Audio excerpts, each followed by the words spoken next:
Hello, Jean-Séa. This is my feedback to your summary from last week.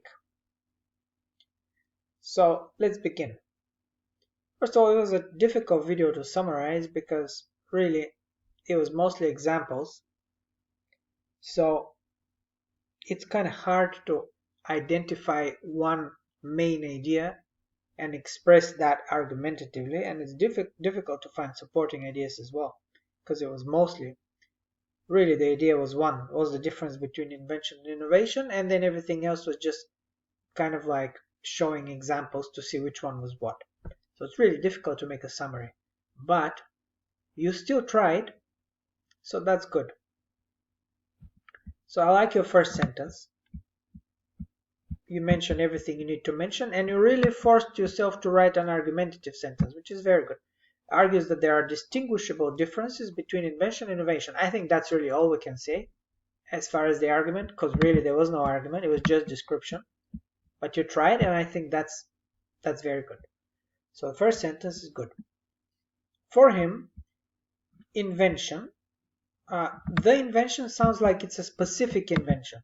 Invention, more generally, does not need an article. So no article here.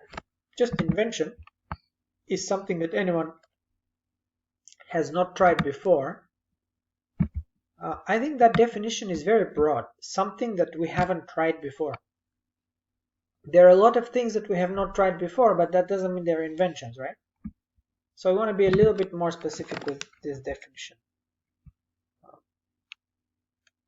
This is a bit too broad.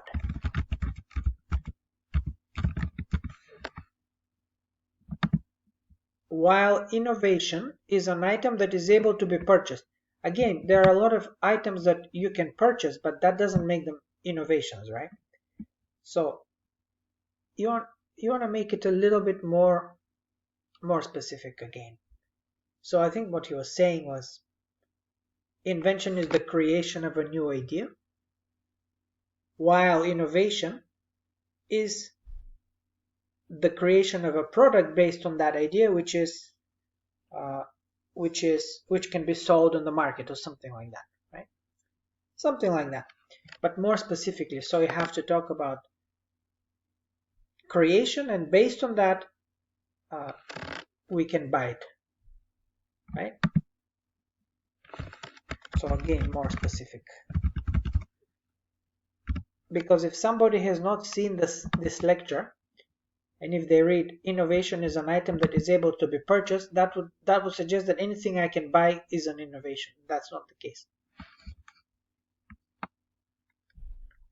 An author has given, why an author? You mean the author, right? The speaker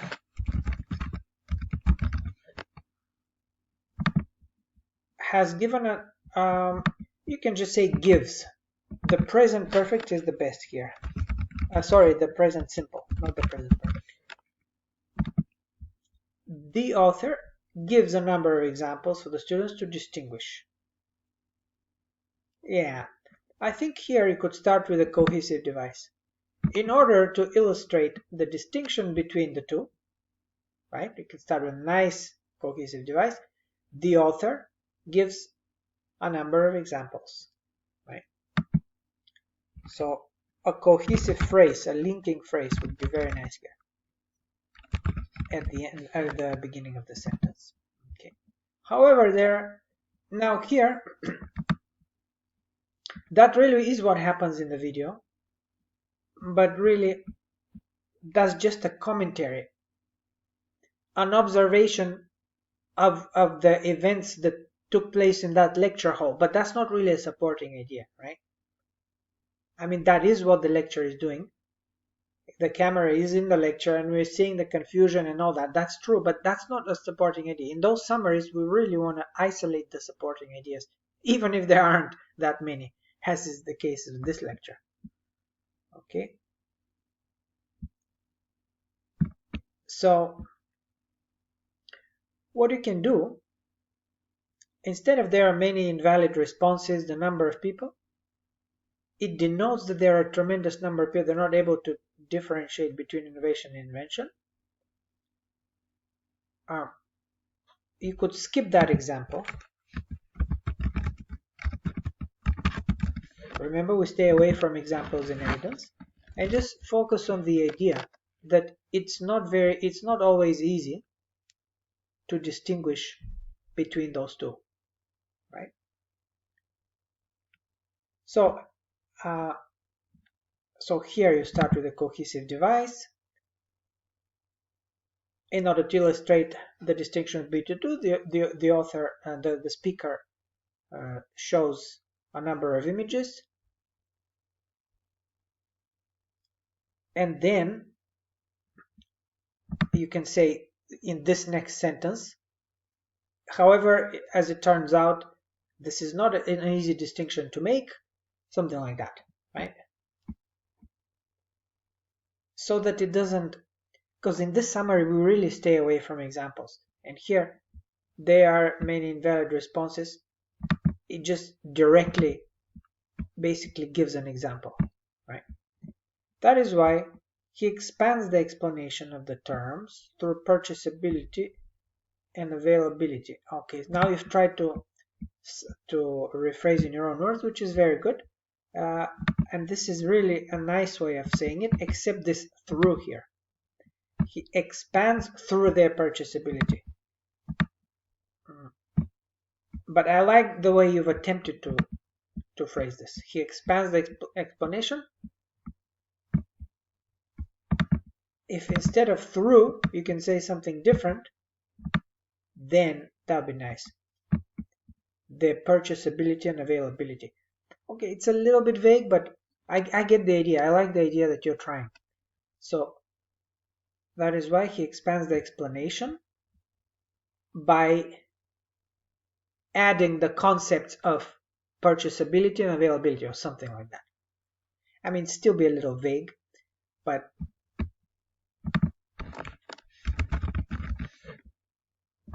it's a little better than through there, right? By focusing or by adding the concepts of blah blah blah, right? It means that any item that anyone may buy is innovation. But we said that before, right? See, an item that is able to be purchased, it's kind of a repetition here. Whereas inaccessible ones or accessible only for few individuals are inventions. Yeah. Okay. So what you're saying is we've given this definition already once, then you know the difficulty, and then you say, but he clarifies, but then the clarification is kind of the same though, isn't it? Right?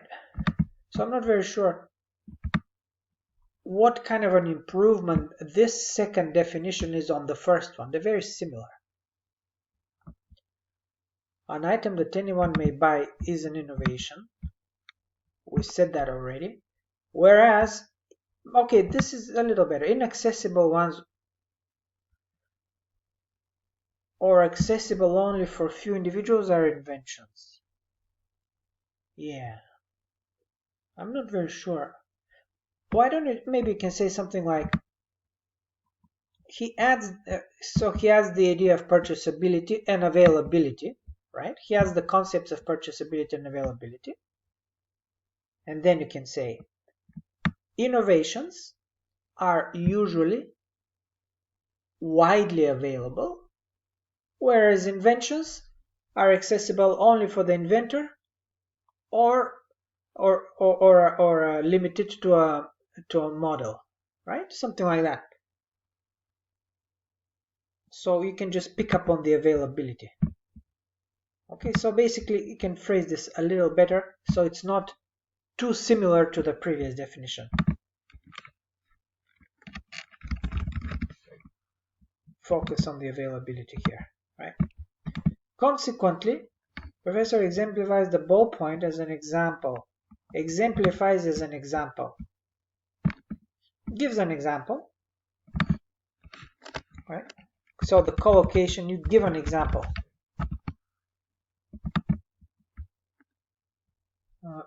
You took that course in the ALC Center, didn't you? Vocabulary course.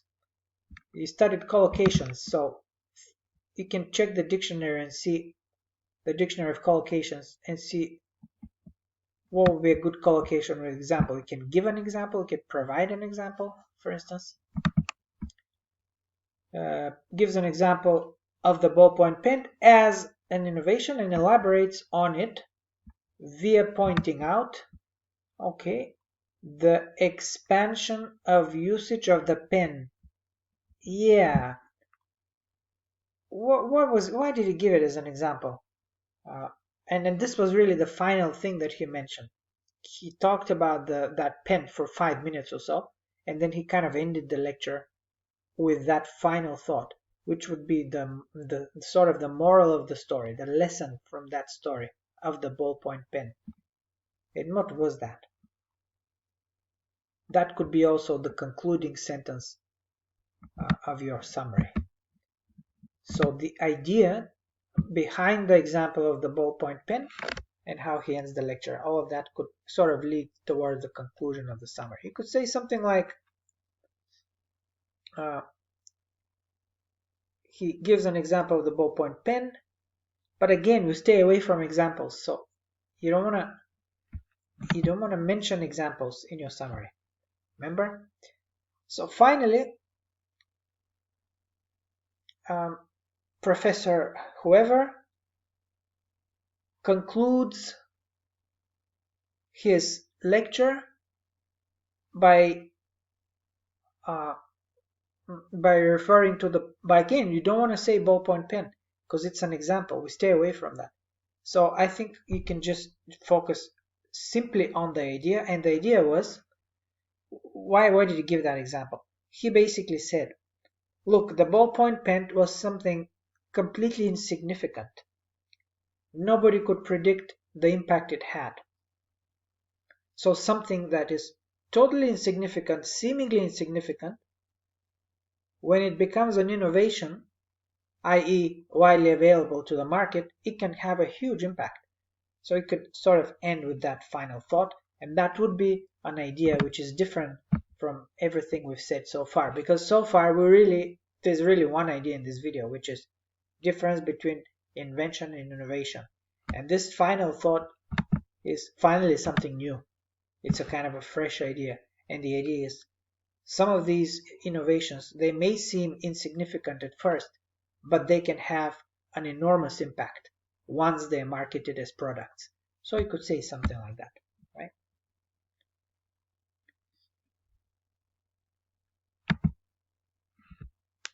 So you can focus on, again, we try not to mention examples, so you could just mention the idea, and the idea is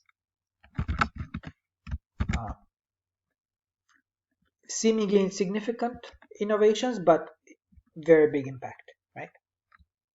So big impact of seemingly insignificant innovations, right? Something like that.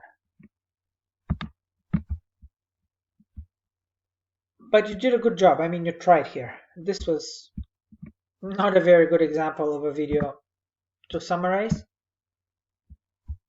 And in the exam, you will definitely not get anything like this. So here, I think it's a good exercise for you to try to force yourself to still fit within the structure of what we expect from a summary. And I think you did a good job overall. Okay, I hope this is helpful to you, Jean-Saya. Keep working.